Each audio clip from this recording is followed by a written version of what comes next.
चमकौली नामक गांव में पंचायत बैठी थी। सब बड़े परेशान और चिंतित दिख रहे थे। हाँ भाई हरिराम, बताओ तुमने क्या फैसला किया? क्या बताऊं मुखिया जी, मुझे तो कुछ समझ ही नहीं आ रहा। ये सब तो प्रभु की माया है, उनकी माया तो वही जाने, लेकिन हमें कुछ तो फैसला करना होगा। हाँ मुखिया जी, सब प्रभु की माया है।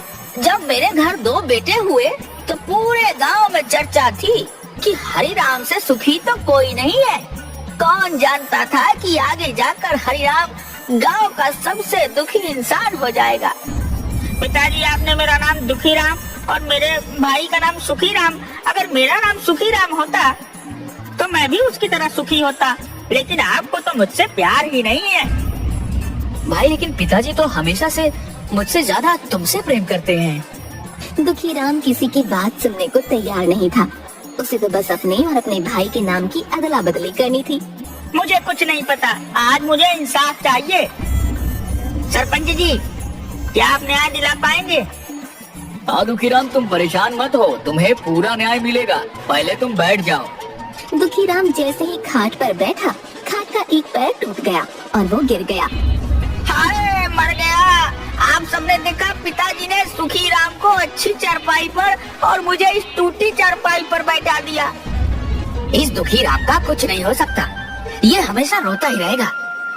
अरे नाम बदलने को कहता तो समझ आता, पर इस भाई के साथ नाम की अदला बदली करेगा। उस दिन भी पंचायत में कोई हल न निकल सका। घर जाने के बाद दुखी राम और सुखी राम घर से बाजार के लिए निकले। सामने से मोहन काका रिक्शा लेकर आ रहे थे। अरे रुको काका, रुको रुको काका, आप मुझे बाजार तक छोड़ देंगे? जरूर छोड़ दूंगा, आओ आओ बैठो। कितने पैसे लेंगे? मात्र 20 रुपए। फिर राम, 20 रुपए? इतने पैसों में तो मेरे घर 2 वक्त की सब्जी आ जाती।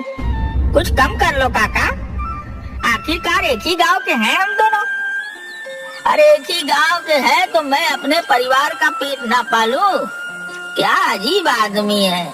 इससे अच्छा तुम पैदल चले जाओ और 20 रुपए अपने घर के लिए 2 नहीं 3 वक्त की सब्जी खरीद लेना। तभी वहाँ सुखी राम आ जाता है।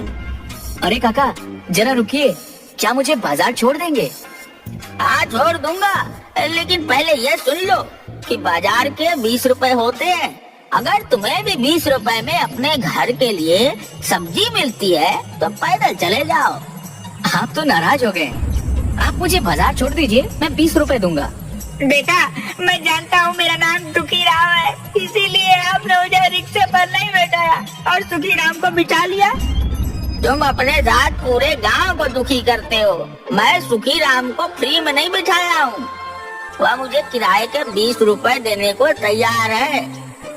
दुखीराम, तुम उदास मत हो और मेरे साथ साथ चलो और किराया मैं दे दूंगा।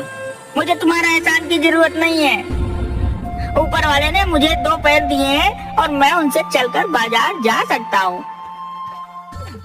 काका, आलू, प्याज और टमाटर कैसे दिए? आलू 20, प्याज 30 और टमाटर 25 रुपए किलो है। ठीक है काका, 1-1 किलो डाल दो। सब्जी वाले ने सुखी राम की सब्जियां उसके थैले में डाल दी और साथ में थोड़ी धनिया और मिर्ची भी। तभी दुखी राम भी दुकान पर आ गया।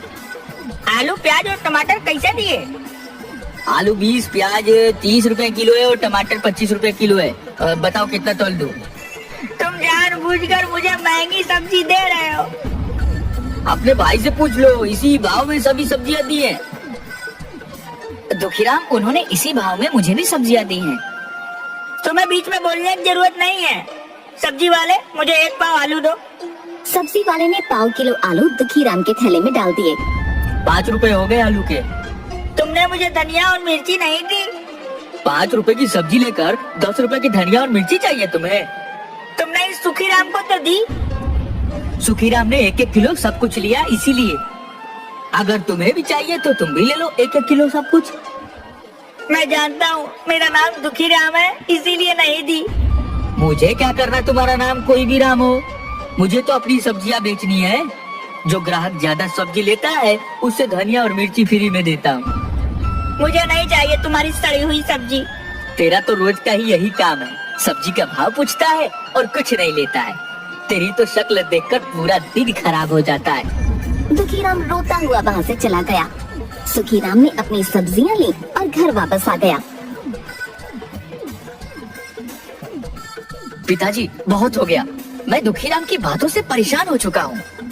हर जगह मुझसे लड़ाई करता है। आज तो बाजार में सब्जी वाले ने कितना कुछ सुना दिया। मैं तो खुद परेशान हूँ। गांव के लोगों को ऐसा लगने लगा है कि दुखीराम तो दुखी रहता है और साथ ही पूरे गांव को दुखी करता है। गांव वाले सच कहते हैं। आप उसका नाम सुखीराम और मेरा नाम दुखीराम कर दीजिए। बेटा, अब तुम कोई छोटे बच्चे नहीं हो जो तुम्हारा नाम बदलता फिरूं। तुम्हें बहुत परेशानी हो जाएगी। पिताजी, मैं जानता हूँ, लेकिन यह बात मैं दुखीराम को समझाना चाहता हूँ। मेरे पास एक तरकीब है। ठीक है, अगर तुम्हें लगता है कि तरकीब काम करेगी तो मैं तुम्हारा साथ दूंगा। सुखीराम और हरीराम ने सारी बातें तय की और हरीराम गांव के लोगों से बात करता है। दूसरे दिन फिर पंचायत बुलाई गई। सुखीराम, दुखीराम, हरीराम तीनों पंचायत के सामने खड़े थे। पंचायत में फैसला किया कि अब से दुखीराम का नाम सुखीराम होगा और सुखीराम का नाम दुखीराम होगा। क्यों दुखीराम, आज से तुम्हारा नाम सुखीराम हो गया। अब तो तुम खुश हो? हाँ, और भी ज्यादा खुश हो जाऊंगा अगर आप मुझे दुखीराम की जगह सुखीराम बोले होते। दुखीराम की बात सुनकर पंचायत में सब हंसने लगे। देखा, जैसे ही मेरा नाम दुखीराम से सुखीराम रखा गया, आप सबको मेरी बात सुनकर हंसी आ गई। और जब तक मेरा नाम दुखीराम था, तब तक आप सबको मेरी बातों पर गुस्सा आता था। पूरे गांव में सबसे कह दिया गया कि अब से हर कोई दुखीराम को सुखीराम और सुखीराम को दुखीराम के नाम से बुलाएगा। दुखीराम अपने भाई का नाम पाकर बड़ा खुश था। वो खुशी खुशी घर की तरफ जा रहा था। रास्ते में उसे हलवाई की दुकान दिखाई दी। हवाई काका, रसगुल्ला कितने के दिए? सुखीराम 10 रुपए का, लेकिन तुम्हारे लिए 5 का एक। 50 रुपए के दे दीजिए। दुखीराम से सुखीराम हुआ, वैसे ही ये 10 के रसगुल्ले 5 में मिले। और पिताजी बोलते हैं कि नाम से कोई फर्क नहीं पड़ता। दूसरे दिन सुबह दुखीराम अपने काम पर जाने के लिए तैयार हो गया। घर के बाहर निकलते ही बंसी मिला। अरे ओ सुखीराम, तू तो बड़ा दुष्ट आदमी निकला। क्या बात है बंसी, तुम ऐसे क्यों बात कर रहे हो? तुमने 6 महीने पहले मुझसे 10,000 लिए थे और अब तक मुझे वापस नहीं दिए। रोज बोलते हो कल दे दूंगा, परसों दूंगा। आज मैं अपने पैसे वापस लेकर ही जाऊंगा। तुमसे कब पैसे लिए? जब तुम्हारा बेटा होने वाला था, अस्पताल जाने के समय तुमने मुझसे उधार लिए थे। अब मेरे पैसे वापस करो। कोई पैसे उधार नहीं लिए। सुखीराम, मेरा पैसा वापस देते हो या मुझे दूसरे तरीके भी आते हैं? भाई, मैं सच कह रहा हूँ, मैंने कोई पैसे उधार नहीं लिए। तुम चुपचाप मेरे पैसे वापस कर दो। दुखीराम को कुछ समझ नहीं आ रहा था कि क्या हो रहा है। तभी वहाँ गांव का साहूकार आया। राम राम, उठा ले रे भगवान, मुझे नहीं पापियों को। बंसी, तुम बिल्कुल ठीक बोल रहे हो। ये सुखीराम तो बड़ा बेईमान निकला। मुझे भी ब्याज पर पैसे लिए। असल तो छोड़ो, इसने आज तक ब्याज के 1 रुपए भी नहीं दिए। साहूकार जी, कब पैसे लिए और वो भी ब्याज पर? राम राम, उठा ले रे भगवान, मुझे नहीं पापियों को। अरे नए बैल खरीदने के लिए। मेरे पास तो कोई बैल ही नहीं है। झूठ बोलना बंद करो और मेरे पैसे वापिस करो, वो भी ब्याज के साथ। राम राम, उठा ले रे भगवान, मुझे नहीं पापियों को। आप बैल ले लीजिए। राम राम, उठा ले रे भगवान, मुझे नहीं पापियों को। मैं तुम्हें पागल दिखता हूँ जो पुराने बैल लेकर जाऊंगा? मुझे तो पूरे पैसे ब्याज समेत चाहिए। ये बोलने आया हूँ कि 1 हफ्ते के अंदर ब्याज मिलाकर मेरे 60,000 दे दो, वरना मैं तुम्हें पंचायत में ले जाऊंगा। आप पागल हो गए हैं। मैं पागल नहीं हो गया हूँ, तुम्हारे मन में बेईमानी आ गई है। राम राम, उठा ले रे भगवान, मुझे नहीं पापियों को। भगवान उठा ले रहे इस झूठे साहूकार को। कैसा जोर लगा रखा है? साहूकार जी, आप यहाँ क्या कर रहे हो और इतने गुस्से में क्यों हो? राम राम, उठा ले रे भगवान, मुझे नहीं पापियों को। हरिराम, तुम तो बहुत ईमानदार आदमी हो, लेकिन तुम्हारा बेटा सुखीराम एक नंबर का चोर है। इसने बैलों का जोड़ा खरीदने के लिए पैसे लिए थे। अरे असल तो छोड़ो, आज तक इसने ब्याज का भी नहीं दिया और मुझे पागल कह रहा है। पिताजी, मैंने कोई पैसे उधार नहीं लिए, दोनों झूठ बोल रहे हैं। राम राम, उठा ले रे भगवान, मुझे नहीं पापियों को। मैं किसी को पैसे देने के पहले लिखा पढ़ी करता हूँ। मेरे पास कागज है, मैं पंचायत में जाऊंगा और अपने पैसे ब्याज के साथ वापस लूंगा। मुझे भी एक कागज लिख कर दिया था, मेरे पैसे वापस नहीं करेगा तो मैं भी साहूकार की तरह पंचायत में जाऊंगा। मैंने कोई पैसे नहीं लिए, ये दोनों झूठ बोल रहे हैं। अगर तुमने पैसे लिए हैं तो तुम्हें पैसे लौटाने चाहिए। दुखीराम अपनी बात पर अड़ा था, साहूकार और बंसी अपनी बात पर। धीरे धीरे बहस बढ़ती गई और बात मारपीट पर आ गई। बंसी और साहूकार ने दुखीराम को थप्पड़ लगा दिए। हरिराम ने सबको शांत करके उनके घर वापस भेज दिया। मैं सच कह रहा हूँ, किसी से कोई पैसा उधार नहीं लिया, ये दोनों पागल हो गए हैं। हम कल बात करेंगे, आज तुम आराम करो। रात भर दुखीराम सोचता रहा, बंसी तो मेरा इतना अच्छा मित्र है, पर यह ऐसे झूठे इल्जाम क्यों लगा रहा है? और वो साहूकार सबको झूठ बोलकर उनके पैसे ब्याज खाता है। किसी तरह रात कटी और सुबह हुई। दुखीराम जाने के लिए तैयार हो रहा था कि तभी आवाज आई, अरे ओ सुखीराम, बाहर आ। कौन है? राम राम काका। तुम्हारे मुंह से राम का नाम शोभा नहीं देता। ओ सुखीराम के बच्चे, क्यों राम का नाम खराब करता है? मैंने ऐसा क्या कर दिया? तू मेरे घर में ट्रैक्टर लेकर गया था कि खेतों में कुछ काम है। मैंने कहा कि डीजल आज ही भरवा रहा है, तो तूने मुझे क्या बोला कि काका आप फिक्र मत कीजिए, मैं ट्रैक्टर में वापस डीजल भरवा कर आपको वापस कर दूंगा। मैंने कब ट्रैक्टर उधार लिया? मैं झूठ बोल रहा हूँ। नहीं नहीं, ये तो मुझे झूठा साबित कर रहा है। आप दोनों क्या बोल रहे हो? मुझे कुछ समझ में नहीं आ रहा है। तूने मेरे से ट्रैक्टर लिया कि मैं डीजल भरवा कर वापस करूंगा, और जब देने आया तो कहा काका मैंने पूरा डीजल भरवा दिया है। आज गोवर्धन का बेटा ट्रैक्टर लेने आया तो मैंने उसको कहा कि डीजल भरा हुआ है, तुम अपना काम होने के बाद जितना खर्च होगा उतना डीजल भरवा देना। लेकिन वो ट्रैक्टर तो हमारे घर से 50 कदम की दूरी पर जाकर बंद पड़ गया। जो डीजल तूने भरवा दिया था ट्रैक्टर ने पी लिया या पीपल के पेड़ पर रहने वाली चुड़ैल ने? मुझे तो ये सब कुछ समझ में नहीं आ रहा कि आपसे ट्रैक्टर कब लिया, और मैं तो पूरा दिन घर पर ही था। अरे क्या हुआ? अब तूने कौन सा कांड कर दिया जो गांव में इतने सारे लोग दरवाजे पर आकर खड़े हो गए? मैंने कुछ नहीं किया, ये गोवर्धन काका और श्री हरि काका झूठ बोल रहे हैं। आप बताइए, क्या मैं पूरा दिन घर पर नहीं था? हाँ, तू तो 4 दिन पहले बाहर गया था। 4 दिन पहले ये मेरा ट्रैक्टर ले गया और डीजल भरवाए बिना वापस रख गया, और आज झूठ बोल रहा है। तुम कल घर पर थे, लेकिन उसके पहले जो तुम बाहर गए थे और तुमने ट्रैक्टर कौन से खेत में चलाए हैं मुझे तो कुछ भी नहीं बताया।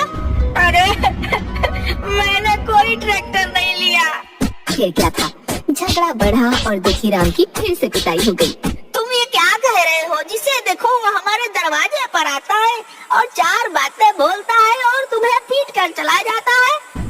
पिताजी, मुझे कुछ समझ में नहीं आ रहा है। ना तो मैं किसी से पैसे उधार लिए, ना ही ट्रैक्टर लिया। ना जाने सारे गांव वाले झूठ क्यों बोल रहे हैं। दूसरे दिन सुबह पंचायत से आदमी आया और दोनों को पंचायत में आने के लिए बोल गया। दोनों पंचायत में पहुँचे। वहाँ आधे से ज्यादा गांव इकट्ठा था। क्यों सुखीराम, तुम्हारी बड़ी शिकायत आ रही है? सरपंच जी, मैं तो खुद ही नहीं समझ पा रहा कि क्या बात है। ये सब लोग झूठ बोल रहे हैं। चुप कर झूठे कहीं के। तेरा नाम ही सुखीराम है, तू तो बहुत बड़ा झूठा और ठग है। मुझे मेरी बात कहने दो। राम राम, उठा ले रे भगवान, मुझे नहीं झूठ बोलने वाले को। ठीक है, हमारे कहने से कुछ नहीं होता, लेकिन ये कागजात तो झूठ नहीं बोल रहे। हाँ, इसने तो मुझे भी कागज साइन करके दिया था। मेरे पास तो कागज नहीं है कोई, लेकिन 4 गवाह जरूर है। सबकी बात सुनकर दुखीराम को चक्कर आने लगे और वो गिर पड़ा। उसे खाट पर लिटाया गया। थोड़ी देर बाद दुखी राम को होश आया। सरपंच जी, मैं सच कह रहा हूँ, ना तो किसी से उधार लिए, ना किसी का ट्रैक्टर, ना जाने ये सब क्यों झूठे इल्जाम लगा रहे हैं। देखो सुखीराम, कागज तो पक्के हैं, इन पर नाम और साइन तुम्हारे हैं। मैं तो तुम्हें यही सलाह दूंगा कि तुम पैसे वापस कर दो और अपनी गलती मान लो, ताकि ये बात यही पंचायत में खत्म हो जाए, वरना ये लोग कचहरी जाने की बात कर रहे हैं। कहाँ से इनको पैसे वापस करूँ? क्या मैं कागजात देख सकता हूँ? दुखी राम ने बड़े ध्यान से सारे कागज देखे और चिल्लाया कि ये सब किया कराया सुखी राम का है। इन कागजात पर सुखी राम के साइन है, उसके नहीं। हाँ, सुखीराम तो तुम ही हो। सरपंच जी, मैं तो दुखी राम हूँ, सुखी राम नहीं। तुम दुखीराम नहीं, सुखीराम हो। मैं पहले दुखी राम था, अब सुखी राम हूँ, और ये कागज तो पहले के हैं, तो ये सब सुखी राम का किया है। हम सब जानते हैं कि तुम सुखीराम हो, इसीलिए यह सारा कर्जा तुम्हें देना होगा। पिताजी, आप इन्हें बताइए मैं दुखी राम हूँ। तुम क्या बोल रहे हो? तुम तो सुखी राम हो और वह दुखी राम है। मैं तो अब सुखी राम हूँ, पहले दुखी राम था। बेटा, तुम पहले भी दुखी राम थे और आज भी दुखी राम हो। आप इन गांव वालों को समझाइए मैं दुखी राम हूँ। हम सब कुछ जानते हैं, लेकिन तुम ही तो सुखीराम बनना चाहते थे, और अगर तुम सुखीराम बनोगे तो सुखीराम की जिम्मेदारियां भी तो होंगी। नहीं नहीं, मुझे कोई सुखी राम नहीं बनना, मैं दुखी राम ही ठीक हूँ। दुखी राम की बात सुनकर सब लोग जोर से हंसने लगे। दुखी राम अपने सर पर हाथ रखकर बैठ गया और मन ही मन सोचने लगा। उस दिन के बाद दुखी राम होकर भी खुश रहने लगा।